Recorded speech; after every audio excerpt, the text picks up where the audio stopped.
So, it is time for...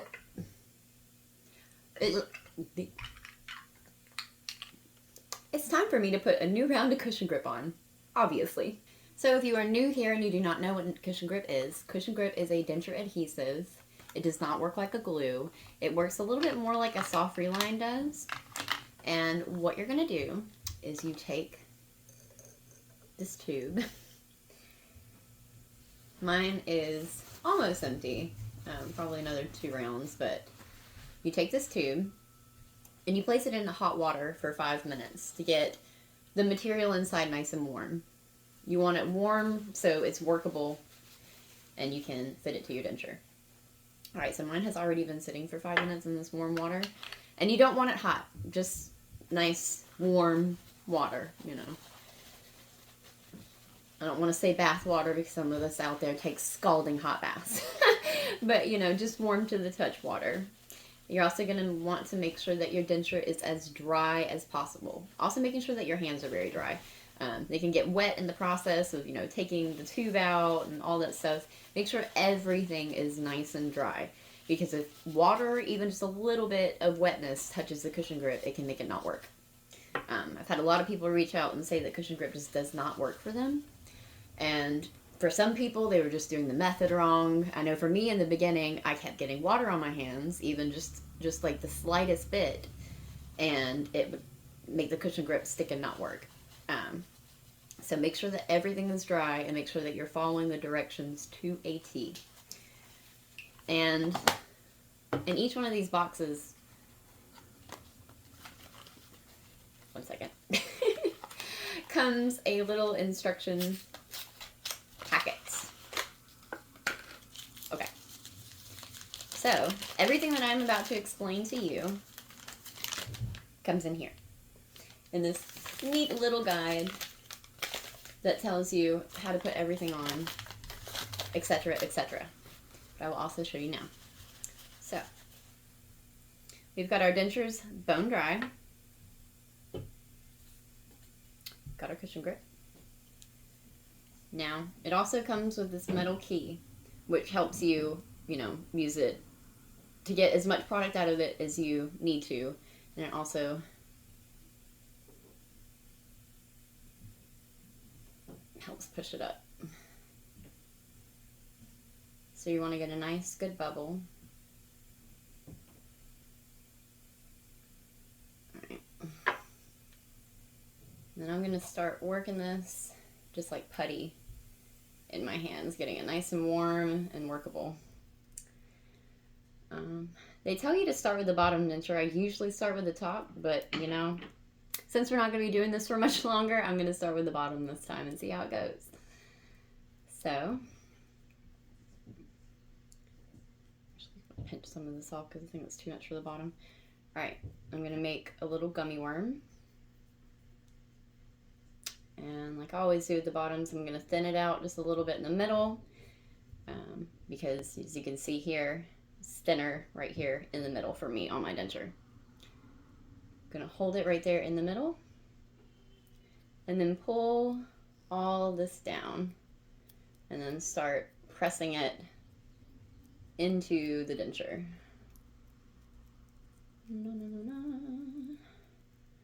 Dun, dun, dun, dun. It's so crazy that I'm not going to be doing this soon. I may still honestly make cushion grip videos just to show you guys how to put it on. But obviously, I'm not going to be able to put it in my mouth after I have my dental implants and show you guys the rest of it. But, I mean, at least I can still show you the application process for anybody out there who's struggling. Okay, so this is definitely going to spill over the bottoms. But I've got the bottoms done. And when that happens, once you put it in your mouth and it cures, and some of this might spill over, either like on the top here, or here in the back, you can always take some scissors and trim it. Or you can be lazy like me, and you can rip it off too, because that's what I do sometimes when I don't feel like going to get scissors, or it's just getting on my nerves and I want to get it off. Yeah. Oh, I probably should have put this back in the warm water. Oh well. It'll be okay. Warm it up in my hands. So get about that much. So I already had some left over from the other batch. And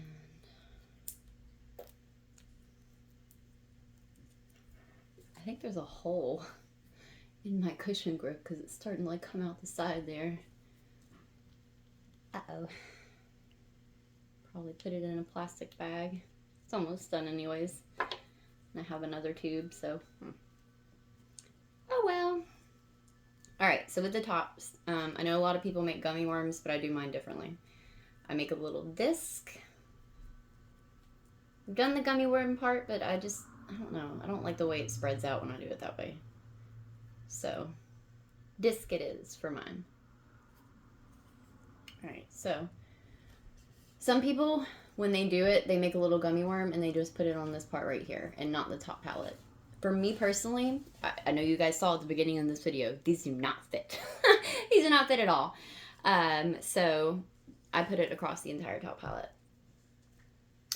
It's funny, I don't have cushion grip on right now because when I went to my dental implant consultation, they had to take the impressions and stuff. And I still had cushion grip on when they did the impressions. And the lady who did my impressions, Nisha, she was just sitting there ever so carefully with little, the word has left my brain, tweezers, those. She used little tweezers to try to like pull all the little impression stuff off because she thought the cushion grip was a reline. And I'm like, you can just like, you don't have to like carefully pick all that stuff off. You can just peel it off. And she's like, what do you mean? Just peel it off. Then your teeth are not going to fit. I'm like, it's just cushion grip. And she was so surprised. Like, she had not heard of cushion grip. And she legit thought it was a liner. Like, she thought it was, like, a professionally done reline. And she just, like, kept, like, being, like, marveled by it. And she was like, I cannot believe this is not a reline. Like, it looks like a legitimate reline. So, cushion grip is really good stuff. I will say that. And it has helped me have this denture fit when I could not get a reline. So I've been very grateful for that. Okay, so that's a really thin layer. I usually do thicker than that, but you know what? I may rock with it this time and see how it does with the thinner layer. Because sometimes I feel like when I put them in, the teeth have come down a little too far because I put too much, like right through here. So we're going to rock with this a little bit thinner layer this time and see how it does. Okay, so we're going to let this sit for 5 minutes. And we're going to let it cure, or begin to cure, while it's on the dentures and not in our mouth. One thing that I have also heard that you need to have dry before you put these in are your gums. So, take a little paper towel and just lightly rub your gums.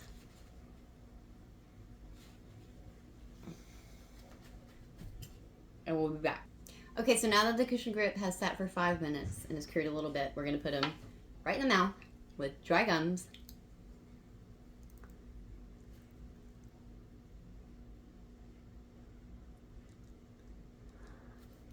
Press down as hard as you can.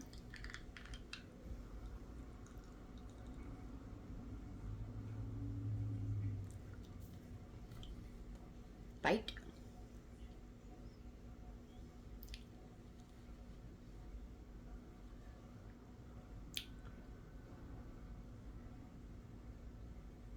You might start to feel a little bit of a tingling, burning sensation. I don't want to say burning because it's not really burning for me, even with someone with really sensitive to stuff like that. It's kind of like chewing cinnamon gum, which I hate cinnamon gum personally for that reason, but it's kind of what it feels like. And it goes away pretty quickly. I would say within like 15 to 20 minutes while it's curing. And then there's no taste at all. There's absolutely no taste when it comes to this stuff. Just at first, while it's curing, it has that little bit of a cinnamon gum taste. So yeah, 2 hours. We're going to let this sit in the mouth. Sometimes it takes longer than that if you have put on a thicker layer. I will say that. I've noticed that in myself, and other people have said that even after 2 layers, 2 hours, it wasn't completely cured. So if you are trying to take them out after a couple hours and they feel like they're kind of still stuck in there, just leave it for maybe another couple hours and let it cure, because if it gets too thick, sometimes it does take a little extra time. I've also heard of other people who sleep in them the first night. I have not personally done that because it's usually fine after 3 hours. But yes, no eating, no drinking. You can drink water, but nothing acidic, nothing hot. It's going to mess with the cure. And then after that, you're free to eat, drink, take them out just fine. You want to wait 24 hours before you soak them in water. You can go look at my previous videos to see why. If you soak them in water before they have cured for 24 hours, I hate to tell you, but you're going to have to apply it again because they're not going to work. It's not going to fit. I did that last time, and it was a huge mistake. I wasted a bunch of cushion grip, had to take it right off. Tried to put them in. They did not fit. So yeah, definitely wait 24 hours before you soak them. Wait at least 2 or 3 hours before you eat and drink. And this stuff is great. It is wonderful. Again, this is not a sponsored video at all. I just absolutely love cushion grip, and it has gotten me through my denture journey. I don't think I could have gotten through it without this stuff at all. The glue was just too much. Too much. Disgusting. But this stuff is absolutely life-changing for people with dentures. So if you haven't heard of this, you should definitely try it. And if you haven't gotten it to work, please don't give up on it. Try it just a few more times. See if somewhere in the process it got messed up or something like that. But I also think in some cases, it may be what your dentures are made of. I honestly don't know why cushion grip just doesn't work for some people. But I have heard from a lot of people that it didn't work for them at first. They completely retried the method, doing it exactly the way that it was supposed to, and it worked just fine. So if it didn't work the first time, give it another try and see if it works for you. All right, thanks.